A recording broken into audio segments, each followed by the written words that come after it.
Halo, Assalamualaikum warahmatullahi wabarakatuh. Kembali lagi bersama saya. Seperti biasa hari ini kita akan belajar bahasa Jepang lagi ya. Tetapi hari ini kita belum akan masuk ke bab ya. Hari ini saya akan menjawab satu pertanyaan dari salah satu subscriber saya. Kemarin tuh ada yang bertanya saya seperti dia. Hari ini kita fokus bahas itu aja ya. Tapi sebelum itu saya ingatkan lagi kepada kalian yang belum subscribe channel ini untuk segera subscribe channel ini karena subscribe itu gratis. Dan satu subscribe dari kalian itu sangat membantu kelangsungan channel ini dan membuat saya semangat untuk mengupload video-video selanjutnya atau video bahasa Jepang selanjutnya. Dan jangan lupa klik like juga ya, karena satu like dari kalian pun sangat membuat saya bersemangat untuk mengupload video-video selanjutnya ya. Gak usah banyak ngomong, langsung saja kita masuk ke materi.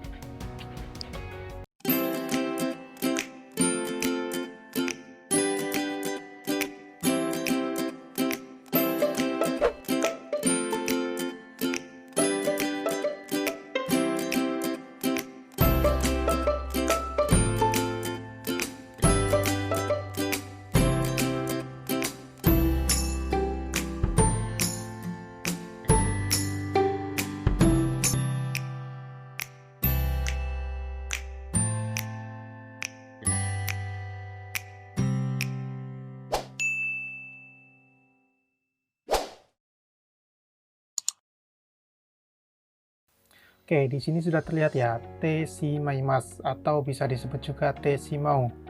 Bisa diganti ke chao atau jao. Jadi bentuk sopannya itu te shimaimasu, bentuk formalnya itu te shimau. Nah, bentuk kasarnya itu pakai chao atau jao. Jadi ini semua itu artinya sama ya, bedanya itu adalah cara penggunaannya. Kalau te shimaimasu itu sopan, kalau te shimau itu cenderung futsu ya atau bentuk biasa. Kalau chao atau jatta itu sedikit lebih kasar. Nah, selanjutnya ada te shimaimashita atau te shimatta, bisa disebut jatta atau jatta. Jadi ini konteksnya lampau ya atau sudah terjadi. Jadi kalau konteksnya sudah terjadi itu pakai te shimaimashita atau te shimatta, atau bisa juga pakai jatta atau jatta jika kalian menggunakannya untuk ke teman sekalian atau teman sepantaran kalian ya. Jadi te shimaimasu, te shimau atau chao itu sama artinya. Bedanya cuma penggunanya ya sopan, biasa sama kasar. Sama juga dengan artinya te shimatta atau te shimaimashita atau te chatta ya, atau chatta jatta itu ya. Jadi itu sebenarnya sama. Jadi konteksnya te shimaimasu atau te shimaimashita itu konteksnya cuma bentuk biasa sama bentuk lampau ya. Sekarang kita masuk ke perubahannya atau cara merubahnya. Untuk chao atau jatta ya. Nah, jika kalian ingin merubah ke bentuk chao atau jatta atau jatta, nah itu perhatikan pada pola kalimat bentuk T. Jadi pertama kalian harus memperhatikan pada pola kalimat bentuk T ya atau TK.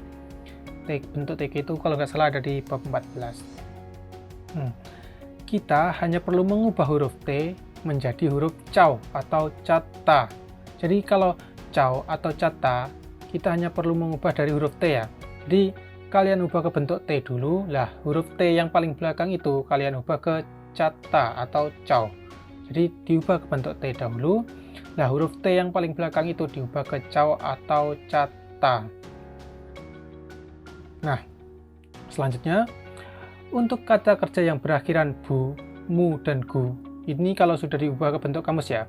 Jadi untuk kata kerja yang berakhiran mu, bu dan gu, atau kalau belum diubah ke bentuk kamus itu berakhiran bi, mi, dan gi sebelum mas ya. Nah, karena kata kerja bentuk tersebut kalau diubah ke bentuk tk dia tidak berakhiran huruf t melainkan berakhiran huruf d, maka huruf d diubah menjadi jao atau jatta. Ingat-ingat ya, pokoknya kalau kata kerja yang berakhiran mi, bi, dan gi sebelum mas, atau kata kerja yang diubah ke bentuk T dia tidak berakhiran T atau dia berakhiran huruf D, dia itu diubah ke bentuk jao atau jatta. Jadi intinya seperti itu. Jika diubah ke bentuk T dia berakhiran huruf T, maka dia diubah ke jatta atau chao. Kalau dia diubah ke bentuk T huruf terakhirnya adalah D, dia diubah ke jao atau jatta. Jadi cara mengubahnya seperti itu ya. Jadi kalian tuh nggak usah bingung-bingung cara mengubah ke cao atau cata atau jata ya. Jadi cara mengubahnya itu mudah sekali. Oke, setelah kalian paham cara mengubahnya, saya akan terangkan tentang fungsinya ya. Jadi fungsi dari cao atau cata tadi ya. Nah, di sini ya, saya sudah menulisnya fungsi dari tesimau atau tesimaimas tadi ya, atau tesi cata, jata apa itu tadi lah pokoknya. Nah, fungsinya itu ada dua. Jadi fungsi tesimaimas itu ada dua. Fungsi yang pertama itu digunakan ketika telah menyelesaikan suatu perbuatan secara keseluruhan. Jadi pertama digunakan ketika kita atau orang lain telah menyelesaikan suatu perbuatan secara keseluruhan ya. Nah, contoh di sini. Konbang, watashi wa sukudeo shite shimaimasu. Saya ulangi lagi. Konbang, watashi wa sukudeo shite shimaimasu. Artinya, malam ini saya akan menyelesaikan PR. Nah, di sini karena konteksnya malam ini, berarti kan otomatis belum terjadi, makanya dia pakai te shimaimasu. Atau kalau jika kalian ngomongnya ke orang sepantaran, itu kalian bisa ngomong konbang, watashi wa sukudeo shite shimau, atau bisa pakai konbang watashi wa shukudeo shichau. Jadi seperti itu ya.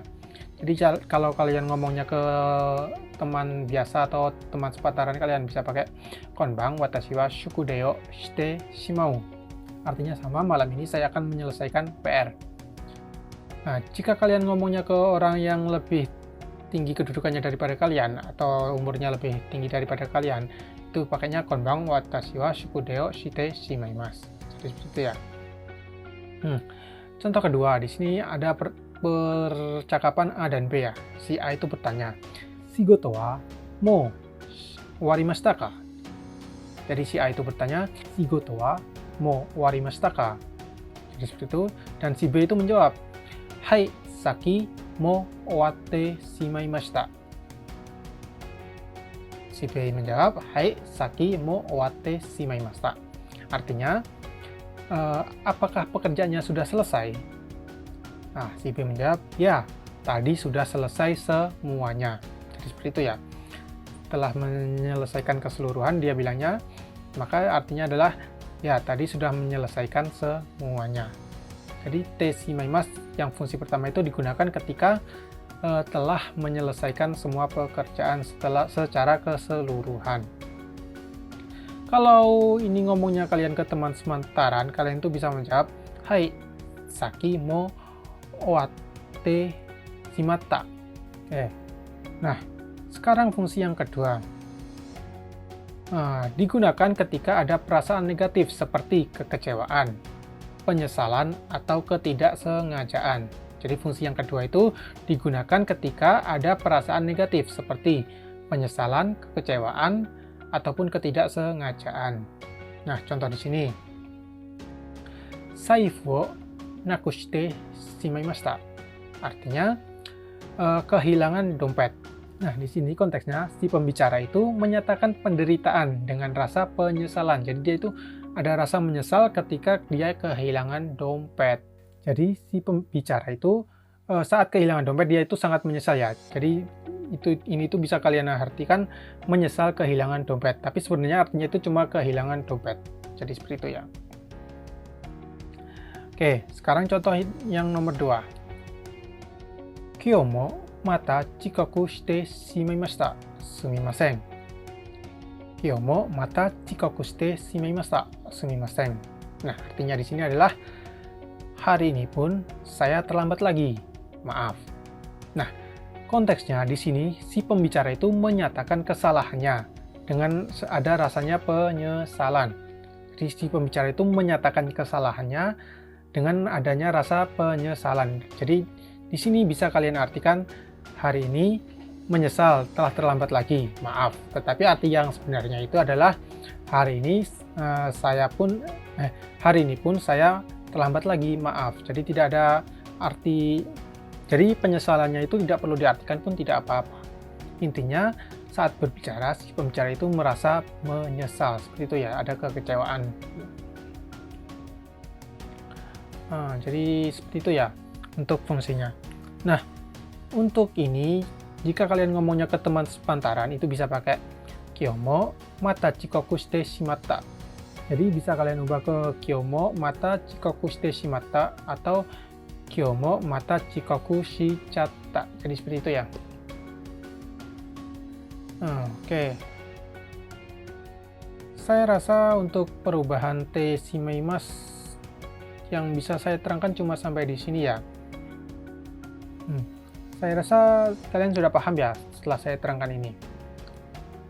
Oke, untuk te shimaimasu, saya rasa saya hanya bisa menjelaskan sampai di sini ya.